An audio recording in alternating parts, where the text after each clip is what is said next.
అలనాడు పడవలో ప్రయాణమై వెళుతూ ఉండగా శిష్యులు భయకంపితులయ్యారు.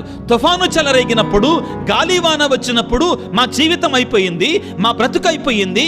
ప్రభు దగ్గరికి వెళ్ళి అయ్యా మేము నశించిపోతున్నామయ్యా అన్నారు. ఏమన్నారు?